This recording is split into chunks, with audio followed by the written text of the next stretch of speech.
Mas eu estava em um avião no leste, há alguns anos atrás, e o homem sentado do outro lado, oposto a mim, era o prefeito de Charlotte, Carolina do Norte. O nome dele era John Belk. Algum de vocês provavelmente o conheceu. E havia um homem bêbado lá, e ele levantou de sua poltrona 2 ou 3 vezes. Ele estava incomodando todo mundo com o que ele estava fazendo. Ele estava dando tapinhas na aeromoça e a beliscando quando ela passava. E todos estavam chateados com ele. E finalmente John Belk disse: "Você sabe quem é que está sentado aqui?" E o homem disse: "Não, quem?" Ele disse: "É Billy Graham, o pregador." O homem disse: "Não me diga." Ele se virou para mim e disse: "Toca aí." Ele disse: "Seus sermões realmente me ajudaram."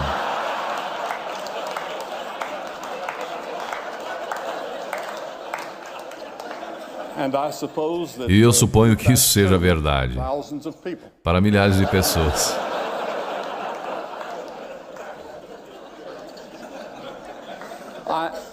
Eu sei como vocês estão vislumbrando o futuro e como ouvimos um pouco dele aqui hoje. Eu gostaria de viver nesta época e ver como seria, mas não irei, porque já tenho 80 anos, este é o meu 80º ano, e eu sei que meu tempo é curto. Eu tenho flebite em ambas as pernas no momento, e foi por isso que eu precisei de uma pequena ajuda para subir aqui, porque eu tenho o mal de Parkinson adicionado a isso e alguns outros problemas que eu não falarei sobre isso. Mas esta não é a primeira vez que tivemos uma revolução tecnológica. Nós tivemos outras, e há uma sobre a qual eu quero falar. Em uma geração, a nação do povo de Israel teve uma mudança tremenda e dramática que os tornou uma grande potência do Oriente Médio. Um homem chamado Davi subiu ao trono e o rei Davi se tornou um dos grandes líderes da sua geração. Ele era um homem de grande liderança. Ele tinha o favor de Deus com ele. Ele era um brilhante poeta, filósofo, escritor, soldado, com estratégias em combates e conflitos, até hoje estudadas por nós.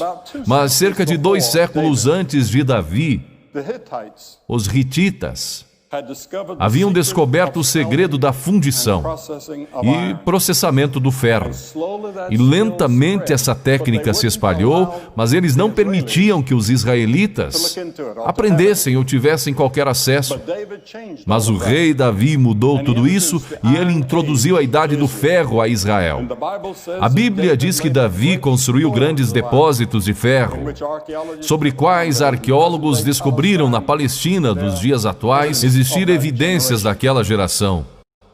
Agora, ao invés de ferramentas rudimentares, feitas de madeira e pedra, Israel agora tinha arados de ferro, foices, enxadas, armas militares. E no curso de uma geração, Israel foi completamente transformada. A introdução do ferro, de certa forma, teve um impacto um pouco parecido com o que o microchip teve na nossa geração.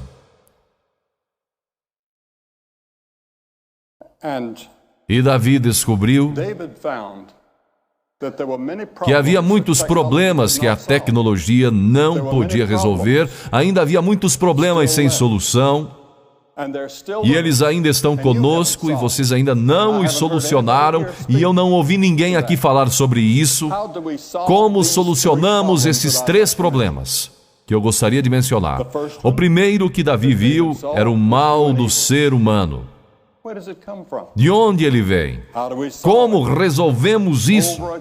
Inúmeras vezes no livro de Salmos, que Gladstone diz ser o maior livro do mundo, Davi descreve o mal da raça humana, e ainda assim ele diz: Ele restaura minha alma. Você já pensou que contradição os seres humanos são? Por um lado, podemos penetrar fundo nos segredos do universo e dramaticamente alargar as fronteiras da tecnologia, como essa conferência demonstra claramente. Nós já vimos o fundo do oceano 3 milhas abaixo, ou galáxias a milhares de bilhões de anos-luz no futuro. Mas, por outro lado, algo está errado. Nossos navios de guerra, nossos soldados, estão numa fronteira agora, quase prestes a entrar em guerra com o Iraque. Agora, o que causa isso? Porque temos essas guerras a cada geração e em toda parte do mundo, e revoluções. Não conseguimos nos dar bem com as outras pessoas. Nos achamos paralisados nas garras de hábitos autodestruidores que não podemos quebrar. Racismo, injustiça e violência assolam o mundo, trazendo uma colheita trágica de dor e morte. Mesmo os mais sofisticados entre nós parecem impotentes para quebrar esse círculo. Eu gostaria de ver a Oracle solucionar isso. Ou alguns outros gênios tecnológicos trabalharem nisso. Como mudamos o homem, de forma que ele não minta ou trapaceie e que nossos jornais não estejam cheios de histórias e fraudes nas empresas ou nos trabalhos, ou atletismo ou em qualquer outra área. A Bíblia diz que o problema está em nós, dentro de nossos corações e almas. Nosso problema é que estamos separados do nosso Criador, que chamamos de Deus, e precisamos ter nossas almas restauradas. Algo que apenas Deus pode fazer. Jesus disse, porque do coração procedem os maus pensamentos, prostituição, adultério, furtos, morte, falso testemunho, blasfêmia. O filósofo britânico Bertrand Russell não era um homem religioso, mas ele disse, é no nosso coração que o mal está. E é de nossos corações que ele deve ser arrancado. Albert Einstein, eu estava conversando com alguém quando palestrava em Princeton, e encontrei com o Sr. Einstein. Ele não tinha um diploma de doutor porque ele disse que ninguém estava qualificado para lhe dar um.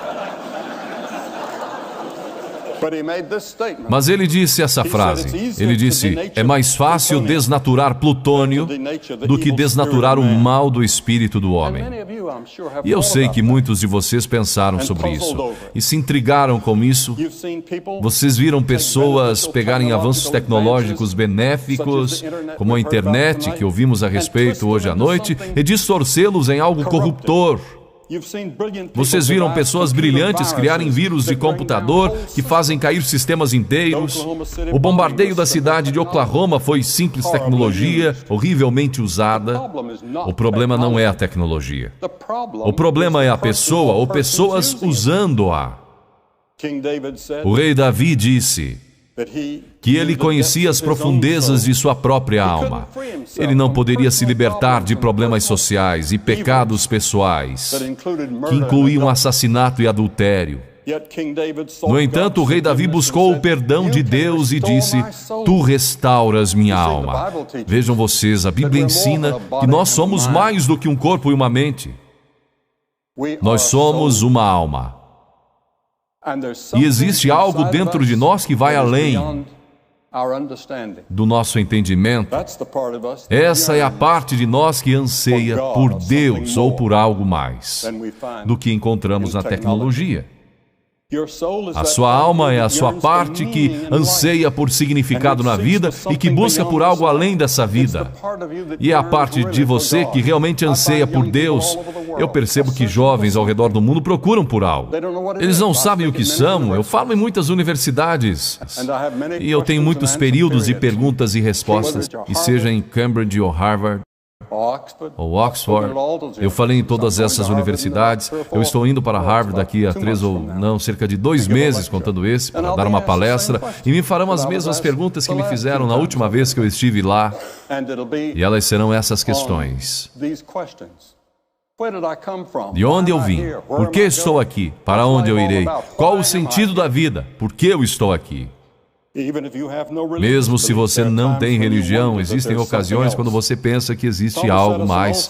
Thomas Edison também disse: quando você vê tudo o que acontece no mundo da ciência e no funcionamento do universo, você não pode negar que existe um comandante na ponte. Eu lembro uma vez, me sentei ao lado da senhora Gorbachev num jantar na Casa Branca e fui até o embaixador Dobrynin, quem eu conheço muito bem. Eu estive na Rússia por várias vezes durante o comunismo. Eles me deram uma liberdade maravilhosa que eu não esperava. E eu conheci o Sr. Dobrynin muito bem e eu disse: eu vou me sentar ao lado da Sra. Gorbachev hoje à noite sobre o que eu devo conversar com ela. E ele me surpreendeu com a resposta. Ele disse: fale sobre religião e filosofia com ela. Isso é no que ela está realmente interessada. Eu estava um pouco surpreso, mas naquela noite foi sobre o que conversamos. E foi uma conversa estimulante. E depois ela disse: o Senhor sabe, eu sou uma ateia, mas eu sei que existe algo lá em cima maior do que nós. O segundo problema que o rei Davi percebeu que ele não podia resolver era o problema do sofrimento humano. O escritor do livro mais antigo do mundo foi Jó. E ele disse: mas o homem nasce para a tribulação como as faíscas se levantam para voar. Sim, certamente a ciência fez muito para retardar certos tipos de sofrimentos humanos, mas eu, em poucos meses, terei 80 anos de idade. Eu admito que sou grato por todos os avanços médicos que me mantiveram com saúde relativamente boa todos esses anos. Meus médicos na clínica Mayo me desencorajaram a vir nesta viagem para estar aqui. Eu não dou uma palestra há quase 4 meses. E quando você fala tanto quanto eu, de 3 a 4 vezes por dia, você fica enferrujado. É por isso que eu estou usando este palanque e usando essas notas. Toda vez que vocês me ouvem na televisão ou em algum lugar, eu estou improvisando. Eu não estou lendo, eu nunca leio um pronunciamento. Eu nunca leio um discurso, uma fala ou uma palestra. Eu falo de improviso. Mas essa noite eu tenho umas notas aqui, caso eu comece a esquecer, o que acontece às vezes. E eu tenho algo onde posso olhar. Mas mesmo aqui entre nós, em muitas, nas sociedades mais avançadas do mundo, nós temos pobreza, nós temos famílias que se destroem, amigos que nos traem, pressões psicológicas insuportáveis pesam sobre nós. Eu nunca encontrei uma pessoa no mundo que não tivesse um problema ou uma preocupação. Por que sofremos? É uma pergunta antiga que nós não respondemos. No entanto, Davi mais uma vez disse que ele iria se voltar para Deus. Ele disse: o Senhor é o meu pastor. O último problema que Davi sabia que ele não podia resolver era a morte. Muitos comentaristas dizem que a morte é o assunto proibido na nossa geração. A maioria das pessoas vivem como se elas nunca fossem morrer. A tecnologia projeta o mito do controle sobre a nossa mortalidade. Nós vemos pessoas em nossas telas de cinema. Marilyn Monroe é tão bonita nas telas como ela era pessoalmente, e muitos jovens pensam que ela ainda está viva. Eles não sabem que ela está morta. Ou Clark Gable, ou quem quer que seja, as velhas estrelas, elas voltam a viver. E elas são tão maravilhosas naquela tela como eram pessoalmente. Mas a morte é inevitável. Há algum tempo atrás eu falei em uma sessão adjunta do Congresso, ano passado, e nós nos reunimos naquela sala, a sala das estátuas. Mais ou menos 300 delas estavam lá. E eu disse: existe uma coisa que temos em comum nessa sala. Todos nós juntos, republicanos ou democratas, ou qualquer outro. Eu disse: todos nós iremos morrer. E nós temos isso em comum com esses grandes homens do passado que estão nos olhando do alto. E é frequentemente difícil para os jovens entender isso. É difícil para eles entenderem que eles irão morrer. Assim como o escritor do livro de Eclesiastes escreveu, ele disse: há tempo para todo propósito debaixo do céu, há tempo de nascer e tempo de morrer. E eu estive junto ao leito da morte de muitas pessoas famosas, as quais vocês reconheceriam. Eu falei com elas. Eu as visitei em seus momentos de agonia, quando elas estavam morrendo de medo. No entanto, alguns anos antes, a morte nunca havia passado pelas suas cabeças. Eu falei com uma mulher semana passada, cujo pai era um médico famoso. Ela disse que ele nunca pensava em Deus, nunca falava sobre Deus e não acreditava em Deus. Ele era ateu. Mas ele disse, quando ele estava para morrer, ele sentou-se do lado da cama um dia e perguntou à enfermeira se ele poderia ver o capelão. E pela primeira vez na vida dele, ele disse que ele iria pensar no inevitável e sobre Deus. Existiria um Deus? Há alguns anos atrás, um estudante universitário me perguntou: qual é a maior surpresa da sua vida? Eu disse: a maior surpresa da minha vida é a brevidade da vida. Ela passa tão rápido. Mas não precisa ter que ser dessa maneira. Wernher von Braun, após o término da Segunda Guerra Mundial, concluiu: a ciência e a religião não são antagônicas. Pelo contrário, elas são irmãs. Ele colocou isso a nível social. Eu conhecia bem o Dr. Von. E ele disse: falando por mim mesmo, eu posso apenas dizer que a grandiosidade do cosmos serve apenas para confirmar uma crença na certeza de um Criador. Ele também disse: em nossa busca para conhecer a Deus, eu vim a crer que a vida de Jesus Cristo deve ser o foco de nossos esforços e inspiração. A realidade dessa vida e da ressurreição dele é a esperança da humanidade. Eu falei várias vezes na Alemanha, na França e em diferentes partes do mundo. 105 países onde tive o privilégio de falar. E um dia me convidaram para visitar o chanceler Adenauer, que era visto como um fundador da Alemanha moderna desde a guerra. E ele uma vez disse para mim: jovem, ele disse, você acredita na ressurreição de Jesus Cristo? E eu disse: Senhor, eu acredito. Ele disse: eu também. Ele disse: quando eu der baixa, eu vou gastar meu tempo escrevendo um livro sobre por que Jesus Cristo ressuscitou e por que é tão importante acreditar nisso.